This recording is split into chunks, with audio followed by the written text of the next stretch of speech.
Hi, friends. Welcome to the Mobile Bev Pros podcast, a podcast dedicated to providing mobile bar professionals with the information they need to succeed. I'm your host and fellow mobile bar owner, Sarah Murphy.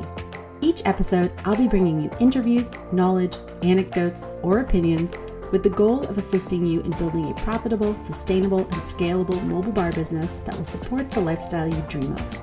I'm excited for today's episode, so let's get started. Today, I'm here with Myles Cunliffe from the Mixology Group. He comes to us all the way from the UK. Myles, what part of the UK are you in? Currently, I'm on the south coast. I suppose the nearest city would be Brighton. We're about 60 miles south of London. And how close are you to the shore? As the crow flies, so to speak, roughly 5.5 miles.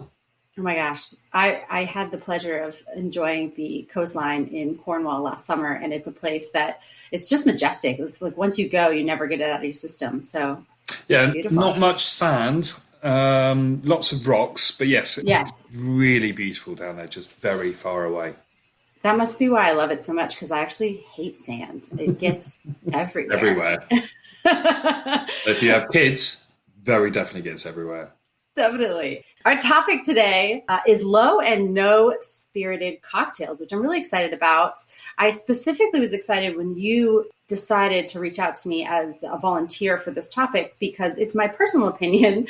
Again, it's an opinion, but I like to watch trends, that the UK is leagues ahead of the United States right now on treating low spirit or no spirit beverages with craft, if that makes sense. You know, it's not just a bunch of juices thrown in a glass. Like, you guys are treating them the same way that you would constructing something that had alcohol in it. And I do think that there's a lot more sober curious. The movement, the sober curious movement, I think is much stronger in the UK than it is in the United States just yet. So you guys are, I guess, meeting that need through these craft mocktails, as we would call them. Tell me how you got into this particular practice. Well, I think it kind of started with the emergence, I suppose, of all the different sort of, as you say, non-alcoholic brands coming out. I suppose the most famous one in the UK is probably Seedlip. And just exploring that through my company, we work as drinks consultants for bars, restaurants, etc. But we also work for major supermarkets as well. The current trend, I think, you say maybe not so much in the States, but I think across the world is generally to imbibe less, perhaps. We have a nice saying, which is drink less, drink better.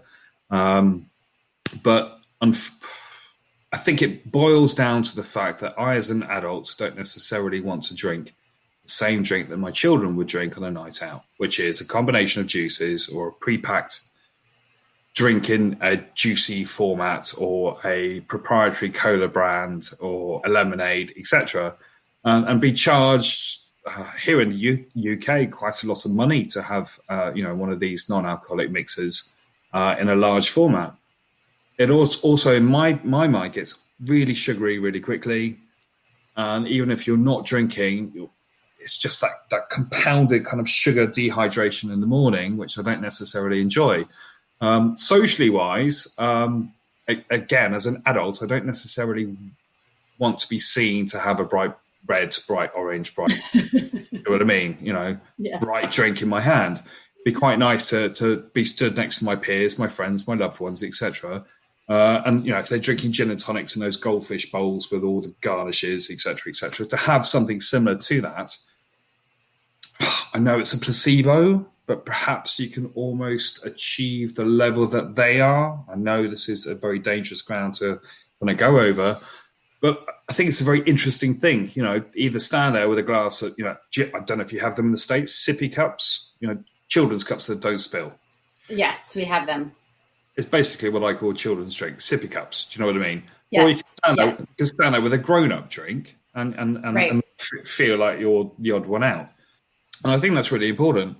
So again, designated driver kind of status or whatever reason that you don't want to imbibe. I'm not sure if you have these in the States, but we have sort of dry January, we have Stoptober. So we have these, these charitable months where people stop drinking for whatever, for a good cause to raise money. I don't necessarily agree with that coming from, the booze, the sort of the trade that we're in. Yeah. Dry January, that's a killer, man. I mean, like Oh, a whole month at the beginning of the year and you lot aren't drinking. Come on. I know. But I did a cash bar during dry January this past year, and I was like, man, that's about half of what I probably killer, should have done in sales. absolute killer. But to be able to offer to someone, sorry, I'm not drinking at the moment for whatever reason, to be able to go, well, that's cool, man. Person, beg your pardon. That's cool. I can make you a drink. What's your flavor profile that you like? And I can hopefully try and emulate a drink which you would normally have on your night out without necessarily having said alcohol in it. Brands wise, I think there are so many now. Again, I mentioned one, Seedlip, already. I think they catapulted this entire no category right to the forefront of the normal person shopping in the supermarket or supermarket. Rather than geeky bartenders getting all mental about some weird distilled, non-distilled, non-alcoholic product.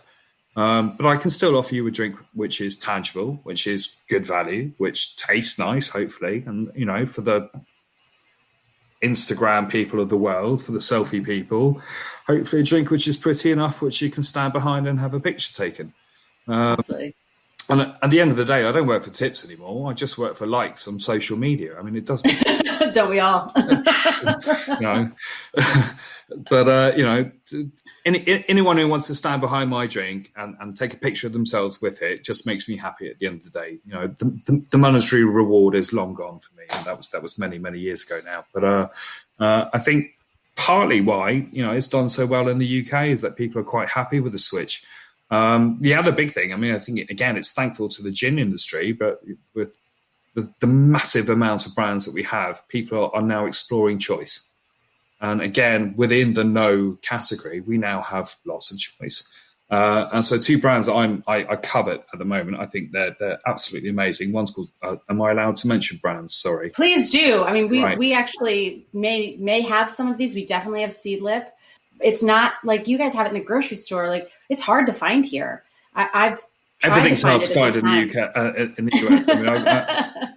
I did some work in North Carolina and doing the restaurant's kind of alcohol shop for the week was like, wow, this doesn't look like an alcohol shop. This is behind. Yeah, you'd be embarrassed by our gin selection for sure. But yeah, I think the brand, again, it kind of boils down to choice, and I think that's the most important thing. Two brands that I like to work with at the moment. One's called Lyres. They're out of Australia, and then we have one called Strike out of the UK. And within their portfolio, for want of a better word, again, I'm used to talking about alcoholic brands when I talk portfolios, but Lyres have got something like 13, 14 SKUs, ranging from a non-alcoholic spiced rum to a non-alcoholic dry gin.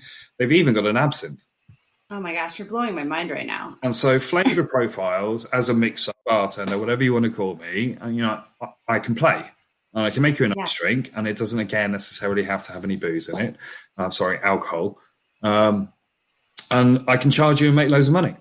Well, what I love about this, firsthand, I was pregnant twice. And so I know... I've never been pregnant. I'm sorry. It's all right. You're forgiven. But I can say I've been in the position where I have not been able to drink.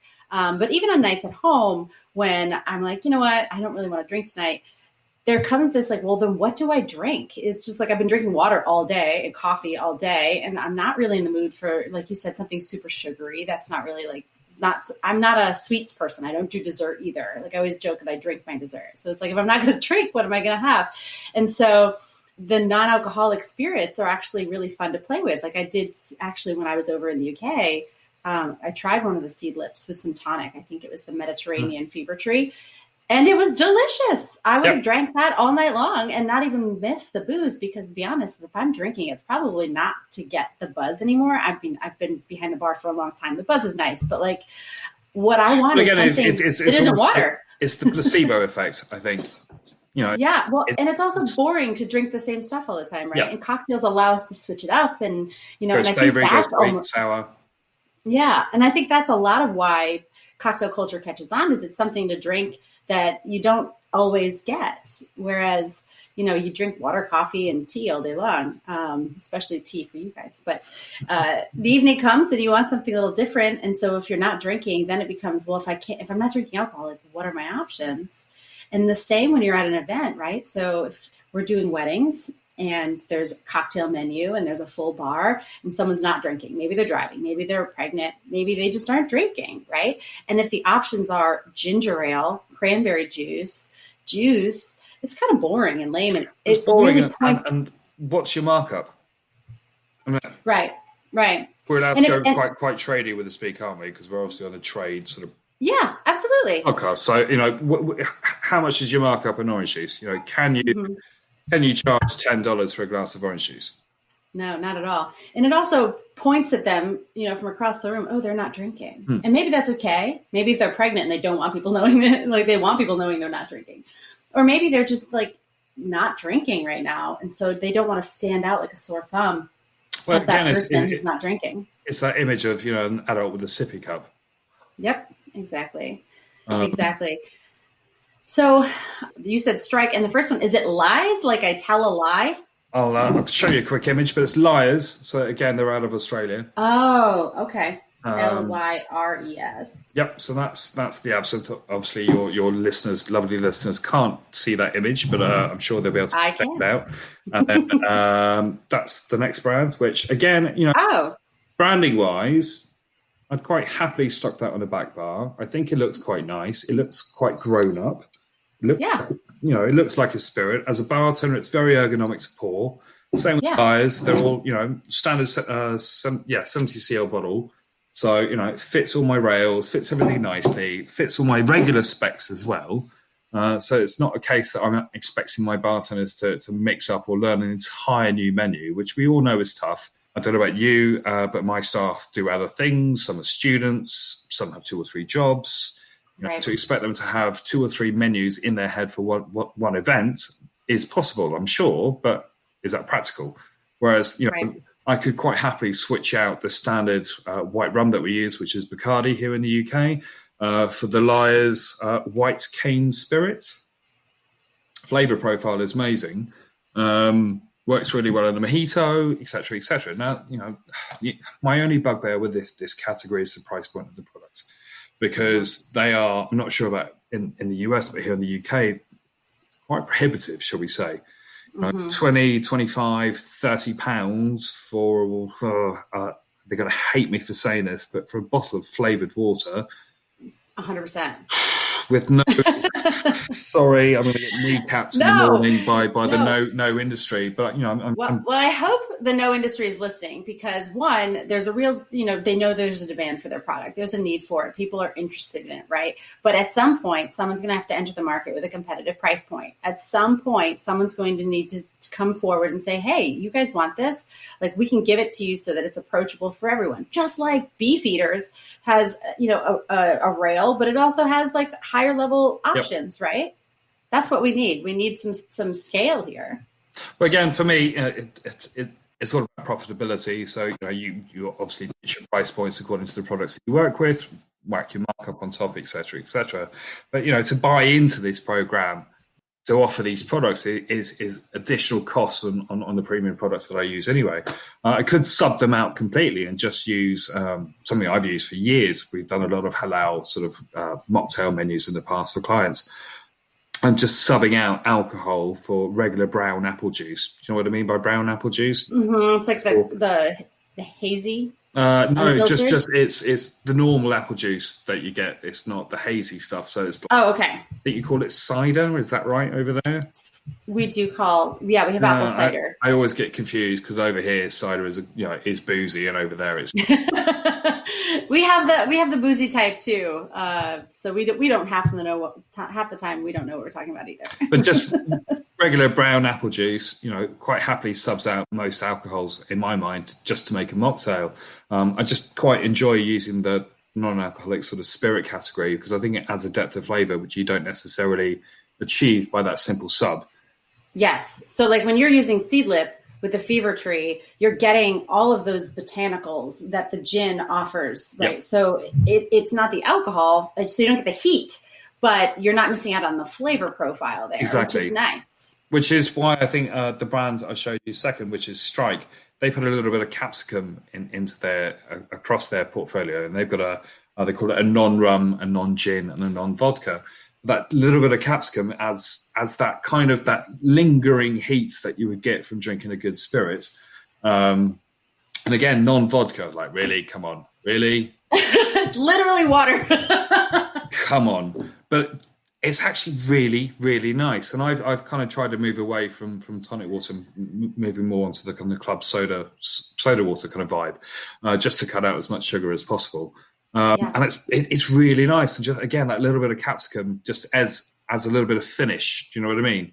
That you would drink in a spirit, which is again, is it placebo? Yes. Does it work? Yes. Does it make you money? Yes. But your staff need to be trained, I think, in how to sell this product. You know, it's not spirit alternative. It's not healthy for you. There are still sugars in there, etc. Right. Obviously, nowhere near as much as your standard liqueurs or anything, and obviously, it doesn't contain any alcohol. But it's got to be. They have to be trained in order to sell these products. Yeah, that's interesting, the capsicum, because as a mixologist, you know that like sugar, sour, heat, and water, those are the four main components of every good drink. And so if you're just doing the sweet and the sour and the water with the ice, like you're missing a component and you can tell.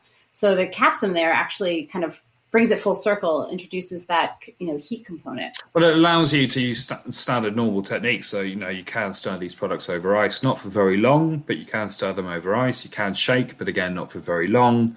And of course, you can throw or whatever technique you want to use. But again, the time frame that you do that is significantly reduced compared to what you would do normally for alcohol, because you don't need the dilution. In fact, all you need to do is chill really, really quickly and try and avoid dilution as much as possible. Fascinating. So we've talked a bit about the no, which is what I think you guys are referring to. The no is like no alcohol. Yep.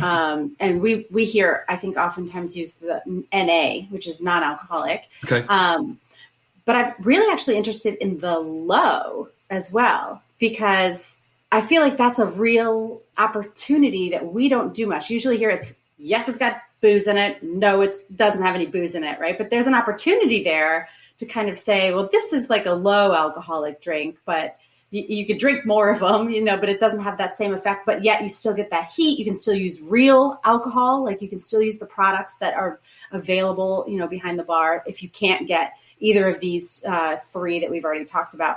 So what place does low alcohol cocktails have in the market, do you think?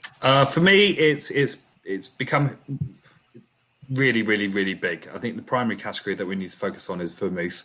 Vermouth in the UK is huge. Historically, of course, drinks like the Martini, the Manhattan have always contained it. Wonderful drinks that they are, but very, very small amounts of vermouth. So if you own a vermouth company, swap into ounces, quarter an ounce, half an ounce of vermouth isn't going to make you 1 million cases a year. Vermouth for me makes me very excited. Primarily, I've got a sort of a background in wine. On average, sort of 50-60% of normal sort of vintage, shall we say, is disregarded as inferior grapes and therefore makes inferior wine. Therefore, historically, your average winemaker would therefore turn that second grade, second label wine into something quite delicious, simply with the addition of some herbs and spices to make it taste better, sugar to make it taste even better, and then to make it last for a really long time, throw some booze in. Alcohol, beg your pardon. And so therefore you get a product which lasts for a long time, tastes really good. You've turned a byproduct or a waste product into something viable. And, the French and the Italians have capitalized on this particular category for a long time. Here in the UK, we've been making vermouth for 1,000 years. I mean, it was the Romans that brought grapes over from mainland Europe. And we introduced this herb, wormwood, into wine, and it was used medicinally to remove any unwanted friends within your intestinal tract, shall we say. Fast forward 1,000 years, and we have big brands, Nolly Proud, Martini, etc., Antica Formula, aka bartenders, duct tape, gaffer tape. It fixes anything apparently. But for me, what's been really exciting is to see not only the evolution of the UK wine industry, but secondly, this second wave, connotations of the current climate, the second wave of these wineries realizing that, yes, they can make gin, but they can also make vermouth. And again, they're trying to utilize as much of this harvest as possible, chuck in some herbs and spices, some sugar and some alcohol, make a really nice product, and you can drink it with soda, you can drink it on ice, you can drink it in a cocktail. One of my favorite products, technically it's not a vermouth, it doesn't contain wormwood, is something called Lillet. Lillet for me, on the rocks with some soda water and a nice day, I will demolish the entire bottle responsibly. Oh my gosh. But I will irresponsibly demolish that bottle. They have a rosé version here. Stunning. My gosh, so good. And the rouge in wintertime is just an excuse to get naughty, I think. But you just throw a lemon peel in there and just delicious. Just walk away. It's those flavors, I suppose, which I look for. It's the intensity of the flavors which I look for, which is really nice. Simple highball drink. Chuck in double measure of your vermouth or aromatized wine, bit of club soda or tonic water is great. It's 50 mils, and as a producer, that's a huge volume. Shove it into cocktails, and I think we now, again, and this boils down to choice, we have the availability to choose vermouth from any country, and we're very lucky in the UK. I can open up my laptop and I can order pretty much anything from all over the world. But I think the primary one in the States with regards to sort of a good vermouth producer, is it Via? VYE? Via? I have to double check that. But they've been making vermouth out of California for a couple of years now. But again, it's this resurgence, or rather the emergence of all these new vermouth companies here in the UK, which is really exciting. And it's from Cornwall all the way up to Scotland as well, which I know isn't a massive distance compared to the States, but for us, right. that's like one end of the country to the other. It's like half of California. Which is funny because every one of our states has different distributors, different makers, right? So if it's available in California, it may or may not be available even next door. So it does make things a little hard. The worst hangover I ever had in my entire life was after a book club when we were reading The Great Gatsby, and we were drinking vermouth because in honor of The Great Gatsby. And so clearly I was doing it incorrectly, Myles. If I was to revisit and to learn to love vermouth, what would be your suggestion? How should I drink that? I think on a mixology base, if you want to go for a reverse gin martini, so go for a double measure of vermouth and a single measure of your favorite gin, I tend to drink those on the rocks so I don't turn into too much of a banker. And I would like you to think about Cockney rhyming slang when I say banker. I love it. If that's okay for your readers, I apologise in advance. Absolutely. I think I've done the apology already, so it should be fine. Yeah, we're all industry people. Perfect. I think a reverse gin martini is superb. Just stir it down really briefly, shove it on some rocks. I know that goes against the grain, but it just works really well for me. The little bit of gin in there makes me happy. Vermouth obviously, adds a lot of flavour to it, and then swap out your vermouth. So if you like a standard gin martini with whatever white vermouth brand you like, change it. Go for red. Oh my gosh.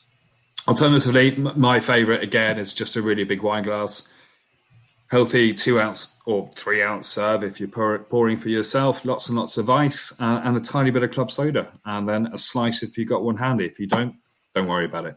I love it. I just was looking through my liquor store the other day and I saw that they had brought in a couple new brands of vermouth. And I think that's coming here. Like, you guys are obviously a few years ahead of us, but I mean, even in my southern little liquor store, they're giving more attention to vermouth. You know what they're not giving it attention to though, and I like tequila. It's a big part of my life and who I am. But when it comes to the orange liqueurs, there's not a decent triple sec that isn't like Grand Marnier, right? And it's like, sometimes I don't want to put a $50 bottle of, Grand Marnier. I think you guys have the problem is that the majority of triple secs I would use here in the UK, although our imports, they come from France. France isn't too far away for me. Right. I used to work with a bar group in North Carolina, and I nearly had a heart attack when I saw the cost price of a bottle of Cointreau. Oh yeah, it's not much cheaper than Grand Marnier. Wow. No. Oh my goodness. I literally died on the spot of like, right, we're taking this out. We're going to put some local triple sec in. Happy days. But I'm a massive tequila fan as well. But there's a great serve. It's not my invention. I have to add kudos. But came across it about 15 years ago. It's called Verita. And again, it's kind of on the no vibe. This is a nice little drink which you can put together. Again, doesn't contain any of the non-alcoholic spirits or anything, but it's basically pineapple juice blended with, I need to get my wording right here for the American sort of audience, cilantro instead of coriander, basil instead of basil, and then some fresh chili. Blend all of that up, fine strain. You've got this bright green, pineapple-y, cilantro-filled chili kind of vibe. Goes incredibly well, obviously, with South American, Central American cuisine, but equally matches Asian food, which is really hard to work with. So again, you can utilize things which you can find in your local store, you can find in your local, in your stock cupboard at work. You don't necessarily need to go out and buy thousands of dollars worth of non-alcoholic spirits. So to be able to offer something quite decent. That's a pro trip. A shot of tequila on the side, Blanco for me only, and as dirty and it's one of the best drinks ever. I'm definitely going to try that. I have a bunch of pineapple juice just because my girls really like it. Now, since we're, COVID and all, I have this nice little garden that I'm growing, and there's both basil and cilantro in there. Well, and don't be shy on the cilantro or the basil either. Just, literally a whole bunch, shove it in, stalks and all, just, yeah. Do you let it sit in the acidity of the pineapple juice, or you just blend it right away? Just blend it up, and it goes bright green, fine strain, just to remove any of the chilies. And I get a whole chili, and I just throw it in. I mean, my girls love it. I've got a 12-year-old, nearly 18, and I've got a 7-year-old, nearly 9. And obviously reduce the amount of chili for them. But for them, it's a great drink. But again, what I really like is, being able to switch between any cuisine. We do. In the past, we worked with a lot of chefs doing pop-ups. I've been able to sort of accommodate with their different foods. I'm sure, doing weddings, you work with different chefs that perhaps the bride and groom have chosen themselves. So you have no idea, you may have some idea prior to the event. But again, it's nice to be able to offer a cohesive menu on the evening for your guests. Absolutely. And you actually inspired another question. This is not what you were brought on here to talk about, but you have an immense wine background. And something that more and more of our members are doing are wine-specific bars. So maybe they are just doing wine, sparkling wine, red wine, white wine, rosé. What type of wine cocktails do you enjoy? For me, it sounds really boring, but again, it's my quest to kind of not ingest too much sugar anymore. But it's just a classic white wine spritzer for me. If I'm feeling particularly summery, again, this is from a couple of years ago, but a frosé, the frozen watermelon with the world's worst rosé that you can buy, blended. I hadn't really thought of that one, actually, because most of the time that I've seen the recipes around here, they add strawberry. Okay. But they also, as you know, with frosé, if you're going to do it the way that we do it here, you have to add a ton of sugar in order for it to get that slushy consistency. And so you're might as well just be drinking juice at that point. So what we do is we get the watermelon, de-skin, chop into chunks, and then freeze.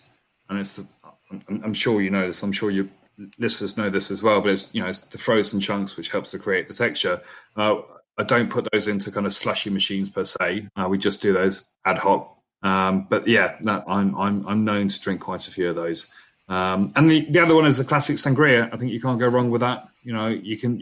And again, what's interesting about wine is you can choose a lower ABV wine.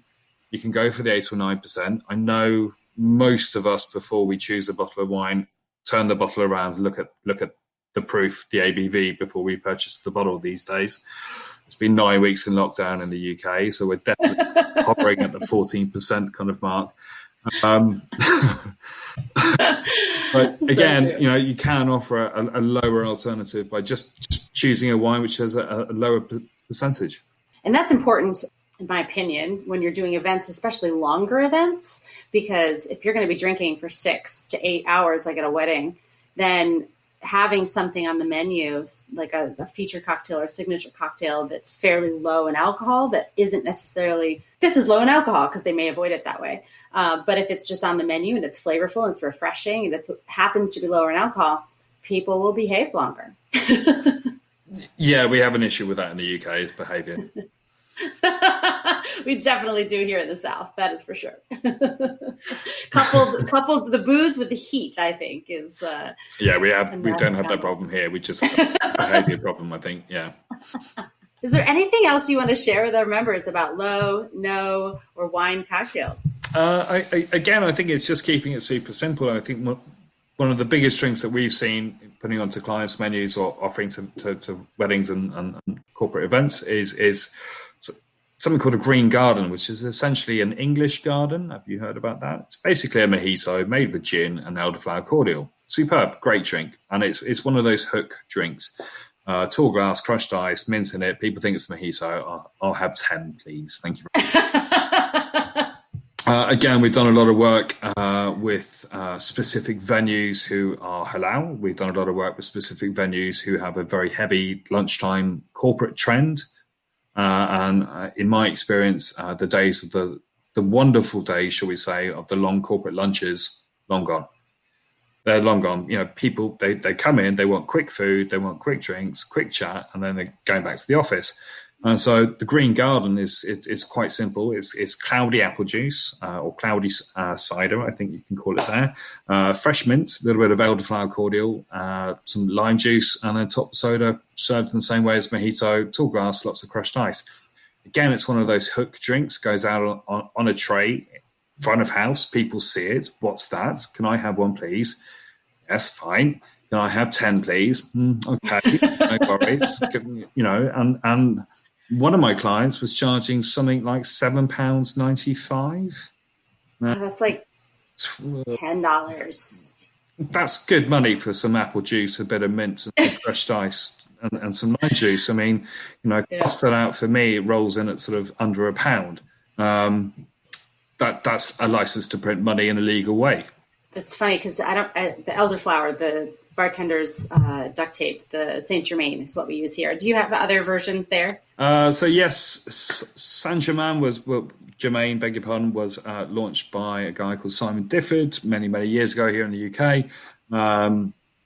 Obviously, it's a French company, but as a flavour, elderflower is very British. It's one of those intrinsic flavours, and it grows everywhere. I've got two. I've got a pink elderflower tree in my garden, and I've got a normal elderflower tree.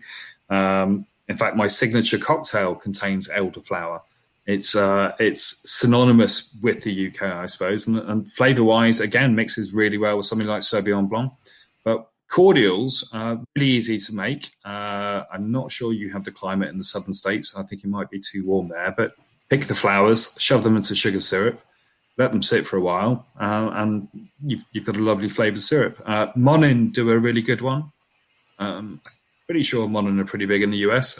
Yes. And then there's another one called Bottle Green. I think I found that in North Carolina at one stage. Okay. That was many years ago now. But yeah, no, we're very lucky with regards to access to that flavour. My drink, just out of interest, is vanilla vodka, elderflower, lemon juice, and fresh chili. Awesome. Shake and strain, shove in a martini glass, and that'll be $15, please. Thank you very much. And so when you are saying elderflower, you're not specifically referring to the liqueur as much as like a simple syrup almost. So yes, again, I think the terminology with you guys and over here is a little bit different. So a cordial is also called a liqueur. Is that right? In the States, you can have both. Yeah, we interchange them. Mm-hmm. So a cordial could be alcoholic, whereas over here, a cordial is most 99% of the time non-alcoholic. And yes, it would just be that would be subbing out your simple syrup. Got it. Awesome. Yeah, I have a bunch of elderflower that I get dried. I'm sure it's much better fresh, but I can acquire it here from an organic herb company that dries it. The dried is a slightly different flavor profile, I think, obviously, because it's dried, but I think it's still in that wonderful floralness. Just go for a nice gentle steep. lots of water, add some citric acid, add some lemon juice, and you can make a really nice elderflower liqueur. Again, I'm lucky. I've got 2 trees in my garden, so the kids and I make elderflower syrup next week, and then I'm going to turn half of that into an elderflower sparkling wine. Oh my gosh, that sounds awesome. So you do your own fermentation and everything. Well, I am now as we're in lockdown, yeah. Yeah, hard times. Got to make your own elderflower wine. Very bored. I love it. Normally working 60 hours a week. Now I'm homeschooling. Now, I need to find things today. And I'm rubbish at DIY. So I bake bread and make sugar syrup. And that wraps up today's episode. I hope it was valuable. I would love to hear from you what you thought. You can drop me a line at hello@mobilebevpros.com or find me on Instagram at mobilebevpros. If you're looking for more valuable mobile bar related content, we have a website full of it. You can find us at www.mobilebevpros.com. And I'd love to see you in our Facebook community, also by the name of, you guessed it, Mobile Bev Pros. Thank you for joining me today, and until next time, cheers.